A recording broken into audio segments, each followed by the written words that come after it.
के बाद पैटर्न और सैंपल कटिंग मास्टर कारीगर को दे देता है। जैसा कि आप देख पा रहे हो, कारीगर सैंपल का अध्ययन करता है और अध्ययन करने के बाद सारे कंस्ट्रक्शन को देखता है और सारी सिलाइयों को बड़े ध्यान से देखता है और देखने के बाद कारीगर समझ जाता है कि इसमें कंस्ट्रक्शन क्या होगा, इसमें सिलाई कौन सी है, कैसे है, और सैंपल एक दूसरी साइड रख देता है। और अब यहाँ पे कारीगर को वायर के कमेंट खूब अच्छी तरीके से समझा दिए जाते हैं। अब कारीगर अपना काम करना शुरू कर देता है।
जैसे हमारा सैंपल में फाइनल जुड़ा हुआ है, वैसा ही फाइनल इसको इन्होंने जोड़ दिया। ये सैंपल के हिसाब से फाइनल को जोड़ दिए। अब इसको हम नेक्स्ट आगे चरण में लेके चलते हैं। अब यहाँ पे ये फाइनल बिल्कुल कच्चा जुड़ चुका। कच्चा जुड़ने के बाद अब इसको हम ओवरलॉक करते हैं। तंगी ओवरलॉक करते हैं।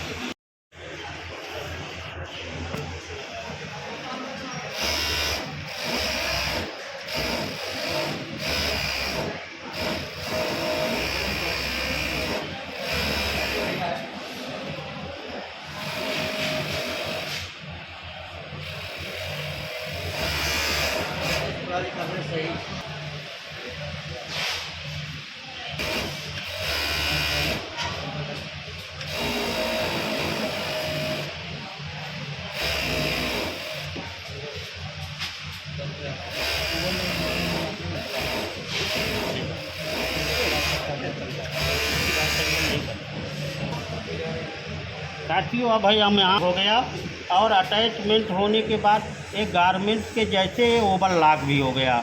अब ओवरलॉक हो जाने के बाद इसका तीसरा कंसन बचता है सैंपल के हिसाब से। इसे एज स्टिच भी कहते हैं। जैसा कि आप देख रहे हो कि तीसरा का था ऑपरेट, इसको हम आम भाषा में लब की सिलाई भी कहते हैं। अब एक कारीगर है, ध्यान से देखिए कि कैसे लगाता है।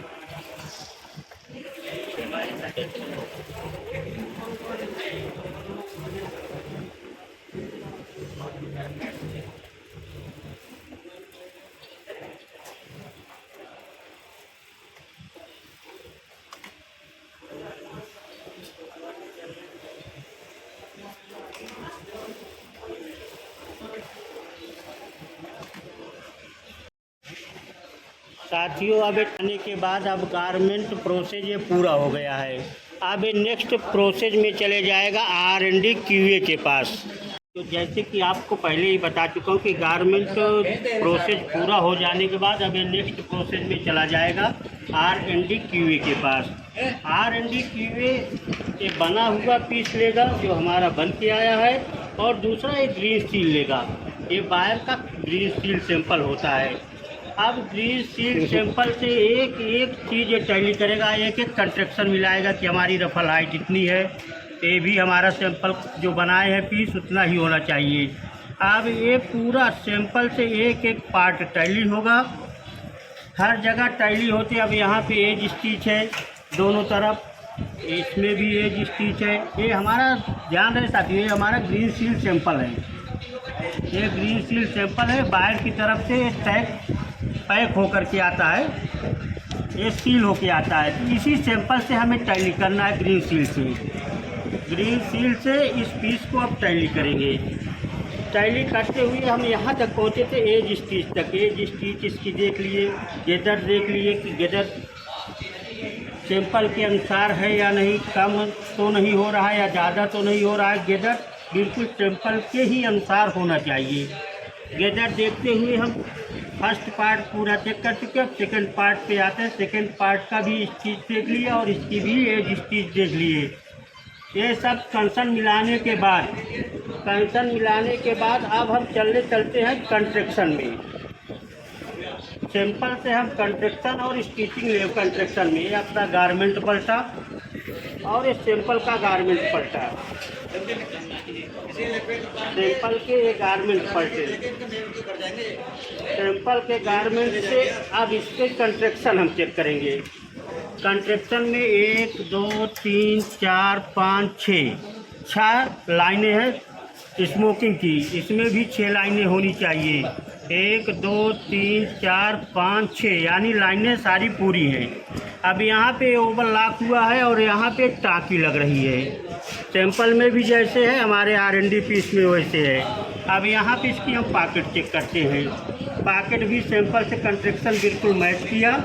अब साइड सिम लाइनिंग चेक करते हैं कि ओवरलॉक है। इसकी भी साइड सिम हो। अब यहाँ पे देखिए वायर का एक कमेंट था। वायर को फ्रेंच सिम नहीं चाहिए थी, तो वायर का कमेंट कारीगर को पीस बनाते समय जैसा पहले ही बता चुका हूँ कि कारीगर को सारे कमेंटमेंट समझा दिए जाते हैं। अब यहाँ पे साथियों देखो, यहाँ पे हमारी ये फ्रेंच सिम है। अब वायर को फ्रेंच सिम नहीं चाहिए थी साइड में, वायर को चाहिए थी ओवरलॉक स्टिच। तो सैंपल में बिल्कुल साइड में देखो ओवरलॉक स्टिच हो गया। वायर के कमेंट इसमें फॉलो हुए हैं। ये वायर ने यहाँ पे कमेंटमेंट कर दिया है कि ये हमें ओवरलॉक चाहिए। ये वायर का अपना लिखा हुआ होता है, ये लिखा है कि हमें ओवरलॉक चाहिए, फ्रेंच सिम कट गई है। ठीक उसी प्रकार से अब आगे चलते हैं। हमारा एक कमेंट फॉलो हो गया। फिर उसके बाद हम और कंस्ट्रक्शन मिलाते हैं। इसमें हमारा ओवरलॉक है, स्टिच है, इसमें भी ओवरलॉक स्टिच है। उसके बाद हम सारे कंसन मिलाते हुए चले जाएंगे। अब इसको हम चेकिंग में ले लेंगे। अब आगे और चलते हैं। अब यहाँ पे हम देखते हैं साइड जॉइंट कि साइड जॉइंट हमारा कहीं पे आउट तो नहीं है। ये देख लिए, ये साइड बिल्कुल प्रॉपर मिलनी चाहिए। सभी की साइडें बिल्कुल प्रॉपर मिलते हुए चली आई हैं। गारमेंट चेकिंग प्रोसेस हमारा पूरा हुआ।